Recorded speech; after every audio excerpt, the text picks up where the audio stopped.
The reason why the white children won't care is because their parents have a plan for their lives. They have a plan for their lives. There You're you gonna go. go get this private school education. You're gonna go to Duke or Harvard or Yale. You're gonna get this college degree. You're gonna take this company. You're gonna be worth millions of dollars off these folks' views and shaming tactic, and you're going to increase that to billions, and then you're gonna pass that on to the next generation. While the black child is still worried about wearing the next pair of Jordans and trying to get his status up. Because remember, shaming is the culture in the black community. So we think the shaming is works worldwide. But that rich white kid, even if you get a chance to shame him, he's gonna look at you like, by the time I'm 20, I'm gonna own 3 businesses. I'm gonna be flying yachts. I'm gonna be sailing yachts around the world. Probably, if you're lucky, your little black sister be on my boat. There you go. You don't give a damn. They don't. They don't. But this is the part of the show I've been waiting on. Amazing Jay versus Crishaun. This is gonna be a nice classic. Crishaun, my longtime, well appreciated YouTuber. What do you think about the Adam 22 conversation? What do you think? Well, first, I don't like how you automatically pit me against Amazing Jay. I actually agree with a lot of what he's saying, but I think I get what you're saying, because it took me a second listening to you guys to get what you meant about not being able to shame people like Adam 22. I see what you're saying, like, because there's like a part of him that like is almost getting off on this. Yep. More than, you get what I'm saying? More than, and it could be the cuckolding thing, because I know that's a, Yep. that's a thing people get off on. So it could be possibly that. I don't know. But can I just say this about your sort of take on it? I think you're making a sort of broad generalization where you're taking this to kind of represent white people or represent black people. I get what you're doing to a degree, but I think this is a bad example to use for that. So yeah. So maybe it shouldn't be so broad. I can share with you on that. I guess my attempt in trying to teach politics is to try to de-escalate the assumptions that urban blacks have about middle class and upper class people. And I'm not talking money. Yeah, but I think sorry, I don't want to cut you off. I know you don't like to be interrupted. But you're missing too a lot of the times that there is a urban white demographic. Like, you guys tend to think that, okay, just because they're white, all their kids go to private school, all their kids have 3 businesses that they're going to own one day. I think you're missing a huge demographic of America in your conversation. You're absolutely right. The only reason we do that, and maybe you'll never understand it, but you're absolutely right. Let me be fair about that. But the only reason we do it is because a poor white guy coming out of the trailer, he's able to do the same thing like a light-skinned Spanish guy from Argentina. He can blend in with the powers that be and redefine himself better than a dark-skinned guy with 8 certifications. Dark-skinned guy with 8 certifications, he has a 40% chance to get treated fair next to a guy who's straight from Russia, just killed 100 Ukrainians and got off the plane yesterday. That guy has an 80% chance here in America. So from our standpoint, yes, there are the urban whites, the whites who are not doing well and what have you, but you're just 1 or 2 connections away or 1 haircut away from having everything based on appearance only.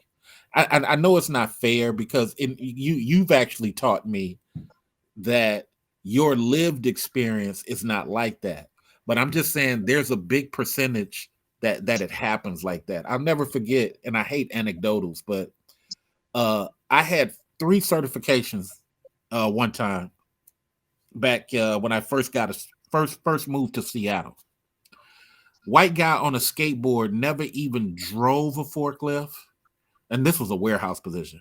Never drove a forklift, never worked in the carpet industry. I had 2 years in carpet industry, 2 years on that particular type of forklift, OSHA certified, and I knew about gas forklifts. This guy never even touched one, never worked in the warehouse. They took that dude right on in based on appearance. He had long hair. He didn't even have a car to get to the job. But guess what? Brought him right on in. So I'm saying that, yes, there are urban whites, but what I want you to also walk away with is that there's a element within this system that will allow you and a Russian guy that just left the battlefields of Ukraine to ascend faster than some of these guys who have the opposite appearance, depending on what state you live in. I'm going to be fair, depending on what state you live in. Go ahead, Crishaun, and then we got to go to Amazing Jack. Okay, so I'd like to leave you with this question. I'll give you time to think, so I'll ask it first. What are you basing your percentages on when you're saying a white guy has a better percentage than a black guy with 8 certifications? I'll give you time to think about that. I'm going to continue though. One, your anecdotal, you're basing that on warehouse work. Now, let's be honest, warehouse work doesn't actually require a lot of, mental capability. I mean, let's just say what it is. A trained monkey could do warehouse work. If you're talking about forklift operation, I'm certified to do forklifts too. It took me less than a week to figure it out. So like your example is not really based on anything that's hard to figure out. Now also the thing is that a black man can also, especially a black man with 8 certifications can definitely be and will definitely be successful and have opportunities more than an uneducated white person. That's why I'd like to understand where you're getting your percentages from and where you're coming from on that, because it just kind of sounds like you're making that up. Okay, no problem. Wait, real quick. Let me just say this too. The only person or the only people who criticize a well-educated black man are actually other black men, because black men tend to call an educated black man that speaks well-spoken, has a very great vocabulary. They say that he's talking white. He's assimilating to the white man's culture. I've heard you say this before, actually. Not as hard as other people, but just the fact that they get called coons and they get called, whatever, house nigga, whatever you want to call it. Right. That's where I think they get more of their criticism from. And I've heard a lot of educated black men say the same thing, that they get more criticism from other black people. So you're absolutely right. Number 3, the black male community is the number 1 attacker of black men who ascend. Absolutely. So, shout out to that. So the part about the warehouse is simply this. This is where I say you move the goalposts. What's supposed to happen is when you, and let's just take warehouse out of it. Let's stay there. What's supposed to happen is you're supposed to look at the industry, how much experience that person has had in the industry. You're supposed to look at how much the experience they've had doing the job. Forget the forklift. Not low entry level jobs though. Okay, so it's like flipping burgers at McDonald's. Right. That's that originally was created for like teenagers. You know what I mean? So I get that. So help me understand who wrote policy that low entry jobs are supposed to not be critiqued on previous experience. Who wrote the policy? Yeah. I assume the companies. Nobody. No. Well, okay, you're saying it in that way. Sorry, I thought you meant the actual policy. I'm saying the same thing. No, it's society. Society dictates that. Okay, so society dictates the value of a job. Okay, so I want you to hear what you're saying, because this is where we always disagree. Go ahead. You're saying that someone has deemed something less than. Yes, And absolutely. because they have deemed it less than, therefore there is no superior standard for that. Everything is neutral. That's what you're saying. No, I'm saying the opposite. It's that there's levels. There's levels to like jobs. Like some jobs require more training. Some jobs require more certifications. No. Let's stick with the less. Let's not go to the some required training. No. That's what that's why I'm trying to highlight that the other. If there's jobs that require more certification than other jobs that require less, means that it's less. It's logic. It's basic logic. So here's where I get lost sometimes, because respectfully, it's like picking winners and losers. No, you're getting emotional about it. It's just business. Why are you labeling me emotional? Well, you're being offended by that. I'm just saying you're being emotional about the choice. I'm just saying it's business. Business is what it is. Like things are more valuable than others. Okay, according to who? The market. Which market? The free market. The market that we're all putting money into, the market. So the free market says that some jobs are valued. Where can I go view this list that the free market says which jobs are valued? Okay, well, it's not that. But that's your statement. No. You're not letting me finish. You're interrupting me now. The market isn't that cut and dry. It's like for instance, the whole argument of why Amazon workers were complaining that they should get more money.